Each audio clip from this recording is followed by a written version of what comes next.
here we are again. Sitting down in front of a bad fic, reading for all of you people. What new spore of horrors await you? Heck, you're probably just curious as to what type of horror comic you got. But first, let's deal with this.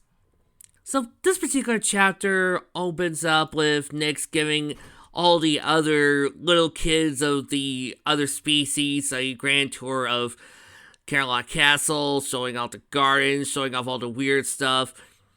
Even at one point talking to a four pony about how does he know what time it is. Well, some sort of water pony by the name of Gossamer asking that and asking how he knows the right one. Although,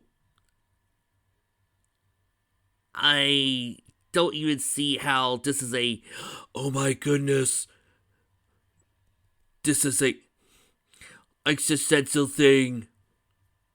Celestia wakes up,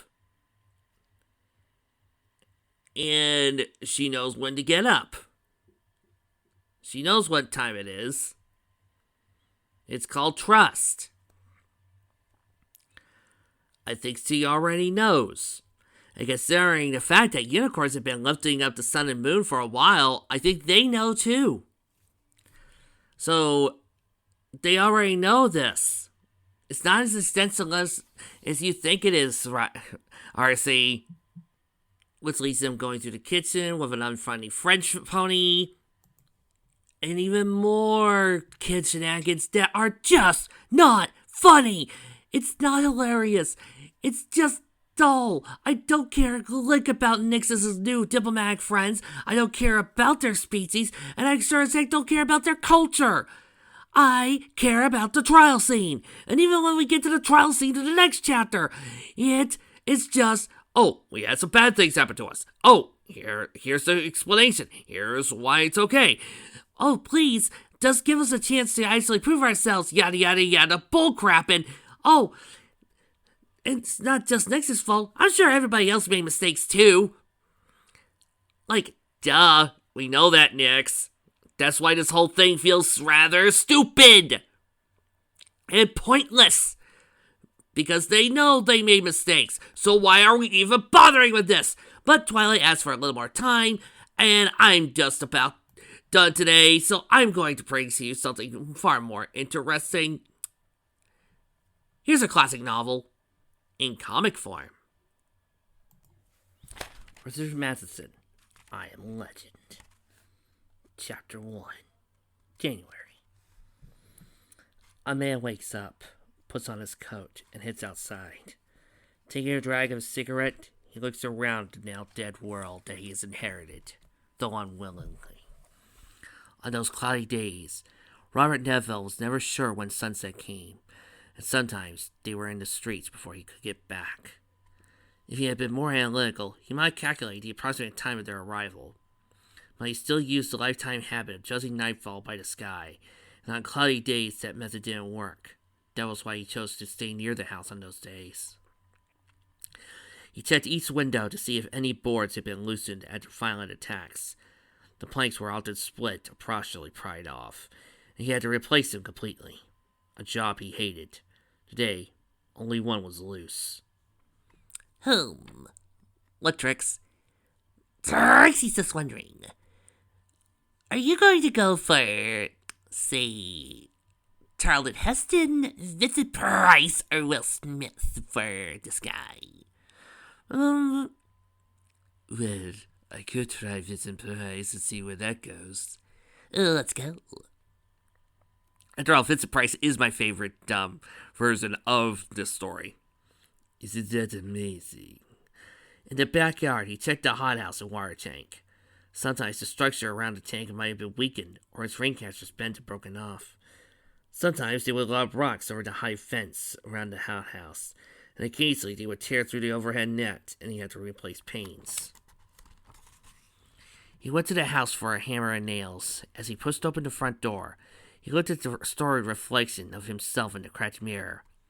He fastened to the door a month ago, and in a few days, jagged pieces of silver-backed glass would start to fall off. lit him full. It was the last damn mirror he put there. It wasn't worth it. He put garlic there instead. Garlic always worked. He passed slowly through the dim silence of the living room, turned left into the small hallway, and again into his bedroom. Once the room had been warmly decorated, but that had been another time. Now it was a room entirely functional, and since Neville's bed and burrow took up so little space, he converted one side of the room into a shop. Long vents converted almost an entire wall on its hardwood top, a heavy bandsaw, a wood lathe, an emery wheel, and a vice above it on the wall. There were haphazard rack tools that Robert Neville used. All around him on the photo, you could see the equipment. He took a hammer and went back outside to fasten and loosen the plank to the shutter. For a while, he stood on the front lawn.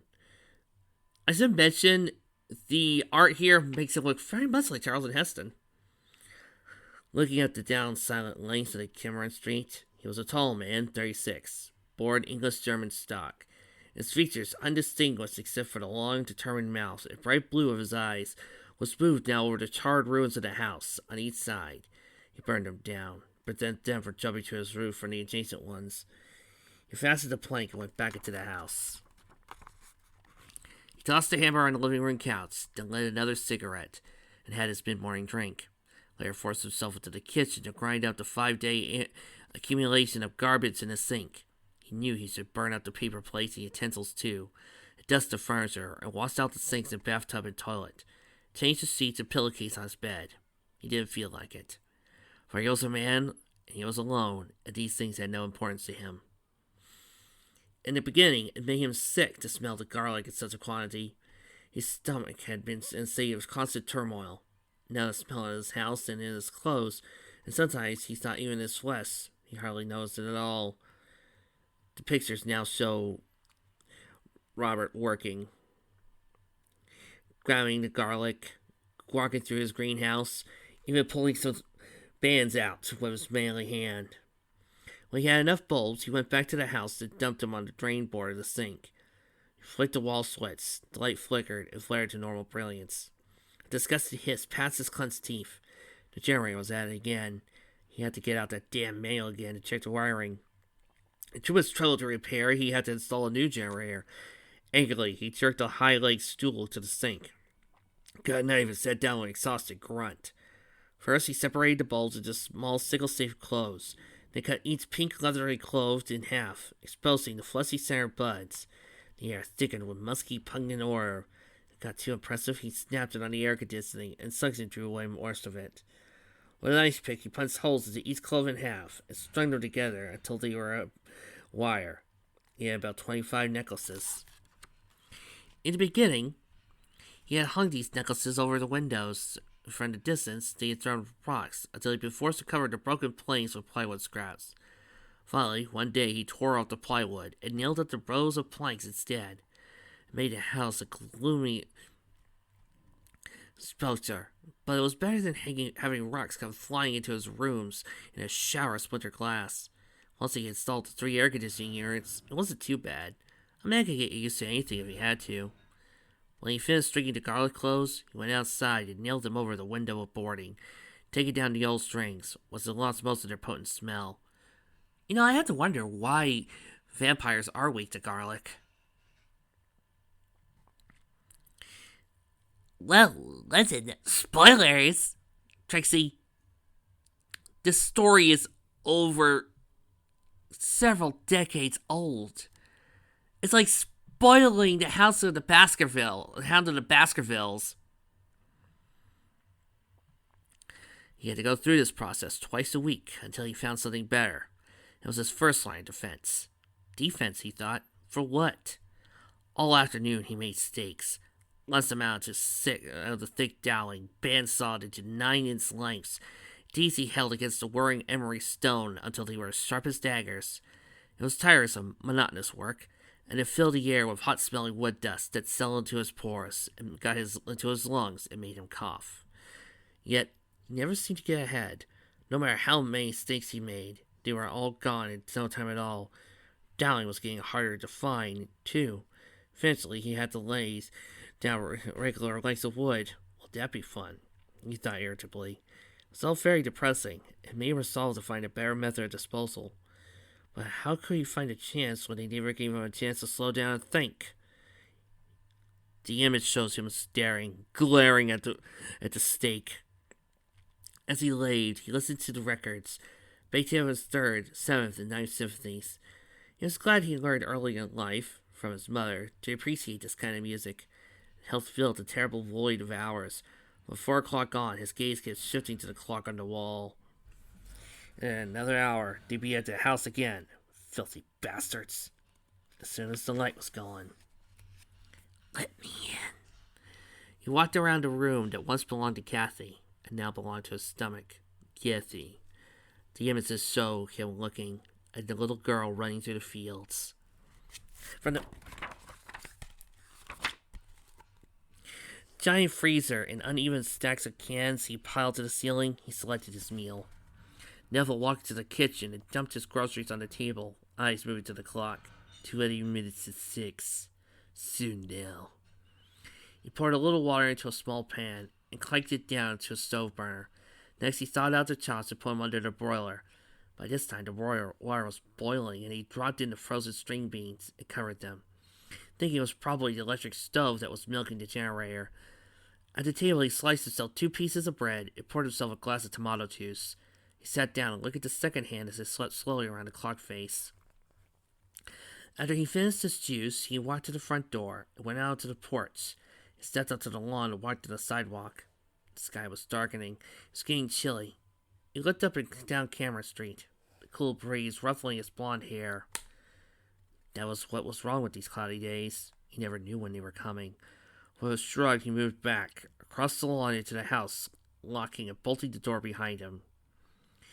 Sliding the thick bar into place, he went back into the kitchen, turned his chops, turned off the heat under the string beans. He was putting the food on his plate when he stopped. His eyes swiftly to the clock. 6:25. Today, Ben Cortman was shouting. "Come out, Neville!" All around him, figures in the shadows start stomping by, their fanged teeth exposed as they begin to walk slowly towards the house. Ben roars again, its fangs and claws exposed. "Come out, Neville!" he shouts. Beside him, as a man, a woman, more all begin to look on. Blood streaming down their fit lips. Already. Robert Neville sat down with a sigh and began to eat. As they also apparently found another female victim. Later, he sat in the living room, trying to read while he made himself a whiskey and soda at his own bar, and held a cold glass as he read physiology text. From the speakers, the music of slumber was playing loudly. Not loudly enough, though. He heard them outside, their murmuring and their walking about and their cries, their snarling and fighting amongst themselves. Once in a while, a rock or a brick thudded out the house. Sometimes a dog barked. They were all for the same thing. Robert Neville closed his eyes for a moment and held his lips in a tight line. He opened his eyes and lit another cigarette, letting the smoke go deep into his lungs. He soundproofed the house. Even after 5 months, the sound got on his nerves. Sometimes he'd wear earphones, but he didn't want to feel that they were forcing him to a shell. He never looked at him anymore. In the beginning, he made a peephole at the front window, but then the women had seen him and started striking vile postures in order to entice him out of the house. He didn't want to look at that. Granted, one of them does have a nice rack. Woo! He closed his eyes again. It was the women who made it difficult, he thought. The women posing like lewd puppets in the night on the possibility he'd see them and decide to come out. A shudder ran through him. Every night it was the same. He'd be reading and listening to music. Then he'd start thinking about soundproofing the house. Then he'd think about the women. Deep in his body, the gnawing heat began again. He pressed his lips together until they were white. He knew the feeling well, and it raised him that he couldn't about it. It grew and grew until he couldn't sit anymore. Then he'd get up, pace the floor, fists bloodless at his sides. Maybe put on a movie or eat something.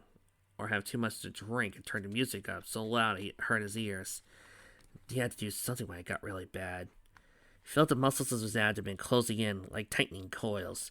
He picked up the book and tried to read, his lips forming each word slowly and painfully. But in a moment, the book was on his lap again. All the knowledge in those books couldn't put out the fires in him. All the words of centuries couldn't end the mindless, wordless craving of his flesh. Realizing he made him sick, it was an insult to a man. It's alright. It's a natural drive. But there was no outlet for it. They forced celibacy on him. I don't know, Rob. I mean, you could go into necrophilia, and of course there are other euthanists that sentence and turds. He's going to electrocute you. You have a mind, don't you? Well, use it. He turned the music louder, to force himself to read a whole page without a pause. He read about red blood cells being forced through membranes, about pale limbs carrying the waste throughout the tubes blocked by lymph nodes, about lymphocytes and pathologic cells. To empty the left shoulder region near the thorax into a large vein circulating the blood system. Don't! Why don't they leave me alone? Do they have all they can have of me? They think they're so stupid to think that. Why do they keep coming every night? In 5 months you think they give up and try elsewhere. Above the noise of stones rattling across the roof, landing with thuds in the shrubbery, he heard Ben Cortman shout as he always shouted, "Come out, Neville!" Someday I'll get that bastard. Someday I'll strike a stake through his goddamn chest. I'll make a foot-long one for him. Special one with ribbons on it, the bastard. Come out, Neville.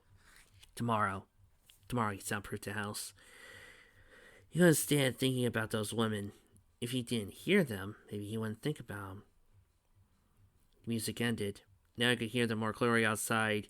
He reached for the first new record he would get, turned on the table, twisted the volume to its highest place. The Year of the Plague by Roger Lee filled his ears. Violence and scrapes his head, he whined. Timpani thudded like the beats of a dying heart. Flutes played weird tonal melodies. With a stiffening rage, he wrenched up the record and snapped it over his knee. He meant to break it a long time ago. He walked on rigid legs to the kitchen, flung the pieces into the trash box. Leave me alone. Leave me alone. Leave me alone! Come out, Neville! No use. Can't beat them at night. No use trying. It's their special time. Maybe I'll watch a movie. No. I'll go to bed, put plugs in my ears. That's what I end up doing every night anyway. Quickly, trying not to think at all, he went to the bedroom and got undressed. He went to the bathroom and washed up. He looked in the mirror at his broad chest, dark hair swirling around the nipples and down the center line of his chest. He clicked the ornate cross he tattooed on his chest one night in Panama when he had been drunk. What a fool I thought in those days, he thought. Well, maybe that cross had saved his life. He brushed his teeth carefully, used dental floss. He tried to take good care of his teeth, because he was his own dentist now.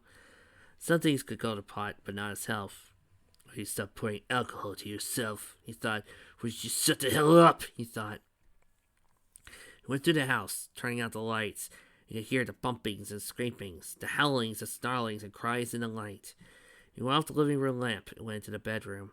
A sound of disgust when he saw that sawdust-covered bed. He brushed it off with snapping hand strokes, thinking that he'd better build a partition between the shop, sleeping portion of the room. Better do this, better do that, he thought morosely. There were so many damn things to do, he'd never get to the real problem. He jabbed the earplugs and a great silence engulfed him. He turned off the light, crawled in between the sheets. He looked at the clock.